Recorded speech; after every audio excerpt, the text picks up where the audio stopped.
नमस्कार किसान भाइयों, मैं देवेंद्र सिंह ठाकुर। ग्राम ये हमारा जो गांव है वो ग्राम गौखेड़ी, जो जावर तहसील और सीहोर जिले मध्य प्रदेश में पड़ता है। और हमने हमारे इस खेत में जो है एक वैरायटी नई आई है, आपको दिखाता हूँ। बहुत शानदार है, HD 3385 के नाम से ये किस्म आई है। जो कि मैंने जो इसके बारे में सुना था कि ये किस्म जो है वो तापमान सहनशील है, इसलिए हमने इसको 1 नवंबर के आसपास हमने इसकी बोनी की है। और इसमें 3 एरीगेशन हमने दिए हैं। और मैंने इसी के साथ में, हमारे यहाँ जो किसानों की मेजर समस्या है कि फरवरी में जो है वो पानी चला जाता है, तो किसान के पास लेट सोइंग करने के लिए तो बहुत सारी बोनियाँ किस्में हैं कि वो बो सकता है, लेकिन जल्दी बोने के लिए जो किस्में नहीं थी। तो ये एक बड़ा गैप था कि जो जल्दी बोने वाले किसान, बोनी करने वाले किसान हैं, उनके लिए एक वैरायटी की कमी महसूस हो रही थी। तो वो कमी जो है ये किस्म पूरी करेगी कि यदि किसान 15 अक्टूबर से अगर जल्दी बोनी करना चाहता है तो ये एक उसके लिए उपयुक्त किस्म है। और किस्म को देखकर हमें ये लगता है कि, मुझे लगता है कि यहाँ पर बहुत अच्छा उत्पादन जो है ये किस्म देगी।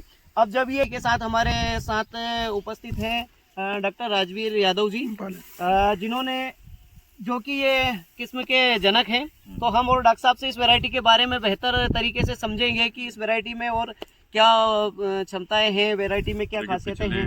पिछले चार दिन से हम कंटिन्यूसली एमपी में घूम रहे हैं। तो मेरी समझ थी कि एमपी में ऐसा एरिया है जहाँ पे फरवरी में पानी सूख जाता है, और इसके लिए लोगों को हमारे यहाँ सिस्टम क्या,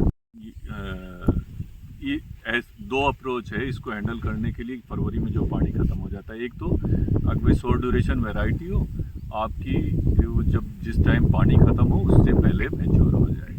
लेकिन आजकल जो टेम्परेचर के चेंजेस हो रहे हैं उसकी वजह से ये शॉर्ट ड्यूरेशन वैरायटियाँ हमेशा रिस्की रहेगी, खासकर इस क्लाइमेट चेंज के पैटर्न में। तो जो शॉर्ट ड्यूरेशन वैरायटियाँ हैं उनकी यील्ड की इंस्टेबिलिटी बहुत ज़्यादा है। जैसे हम इस बार GBW 513 को देख रहे हैं, और GBW 513 बेसिकली बहुत short duration, comparatively short duration variety, नई वैरायटी है। लेकिन इस बार क्योंकि ये सडनली टेम्परेचर बीच में राइज किया, और शुरू में राइज किया, फिर कूल हो गया और 1 महीने तक कूल रहा, तो उसमें GBW 513 के अंदर कंपेरेटिवली लॉसेस ज़्यादा। तो हम चाह रहे थे कि कोई ऐसी वैरायटी हो जो हाई बायोमास की हो, और जिसको हम अक्टूबर में सीड कर दें। जिसके पास इरिगेशन की फैसिलिटीज़ है वो उसकी पोटेंशियल यील्ड को रियलाइज़ कर ले, और जिनके पास फरवरी में पानी ख़त्म हो जाता है वो पोटेंशियल यील्ड तक ना पहुँचे तो उसको यील्ड, एक अच्छी खासी यील्ड मिल जाए। मतलब सीधा ये है कि यदि किसान के पास कम भी पानी है तो भी ये किस्म जो है वो दूसरी किस्मों की अपेक्षा उत्पादन जो है बेहतर देगी।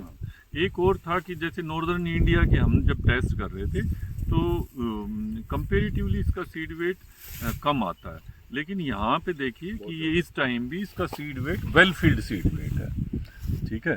तो ठीक सीड वेट आएगा, और ये आप ये देख रहे हैं कि यहाँ पे कोई लॉजिंग भी नहीं है, खड़ी है, और हाइट भी प्रॉपर है, क्योंकि बगैर बायोमास के जो फरवरी के अंदर जो वाटर शॉर्टेज हो जाती है उसको टॉलरेट नहीं कर पाएगा प्लांट। तो प्रॉपर बायोमास चाहिए, वो भी है, और नंबर ऑफ ग्रेन्स पर हेड बहुत अच्छी, मेरे ख्याल में अच्छी यील्ड आनी चाहिए। लेकिन इसको कमर्शियल वैरायटी के साथ अभी टेस्ट नहीं कर सकते इस सीड रेट में, ये मल्टीप्लिकेशन का फील्ड है, बिल्कुल। तो आप इसको ये नहीं कह सकते। और एक दूसरी ये चीज़ है कि अगर जो ये तकरीबन आपका 12 या 13 किलो पर एकड़ के हिसाब से बोया हुआ है, ठीक है, तो अगर इसको हम 20 या 25 किलो, जैसे ज़्यादातर फार्मर यहाँ पे मैंने एमपी में देखा कि वो more than recommended seed rate use करते हैं, 50 किलो 60 किलो पर एकड़, इवन 55 किलो। बट अगर जो इसको 35 या 40 रुपये तक, ना 35 और 40 केजी पर एकड़ के हिसाब से भी रखेंगे तो बहुत अच्छी रहेगी। इसकी सर कुच्चों की कैपेसिटी भी जो है गर्मी की वजह से, अभी हमने बाकी किस्में भी यहाँ पर लगाई है, जल्दी अक्टूबर में कुछ किस्मों की बोनी की है, तो उनमें जैसे कि जो भी नई किस्में है तो वो गर्मी के कारण क्या है, कुच्चे जो है वो बिल्कुल नहीं कर पाती, सिंगल प्लांट ले जाता है। तो उसकी कमी किसान को ये होती है कि उसे पर एकड़ पर जस्ट डबल बीज लगता है।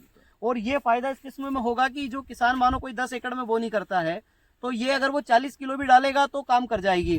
दूसरी वैरायटी अगर कुच्चे नहीं करती है तो उसको 80 किलो 90 किलो पर जाना पड़ेगा, जो कि किसान के लिए एक एक्स्ट्रा खर्चा है, तो वो भी ये एक बनेगा। जो देवेंद्र जी बात बहुत सारे लोग ये कर रहे हैं कि हमने जो बिजनेस मॉडल अपनाया है इन द सेंस भाई हमने प्राइवेट के साथ प्राइवेट फर्म के साथ पार्टनरशिप करके उनसे हम रॉयल्टी चार्ज कर रहे हैं 1 रुपये 1.5 रुपये अगेंस्ट से, तो वो 40 रुपये किलो या 45 रुपये किलो बेचेंगे तो लोगों को कॉस्ट बढ़ेगी। हमारा ये कहना है कि अगर कम सीड रेट में, यानी जैसे अगर मान लो आप इवन सब्सिडाइज्ड सीड भी रेट भी देखोगे, अगर एक फार्मर को 25 या 30 रुपए किलो पड़ता है तो वो 60 किलो 1800 का पड़ा, 60 किलो 1800 रुपए का हुआ।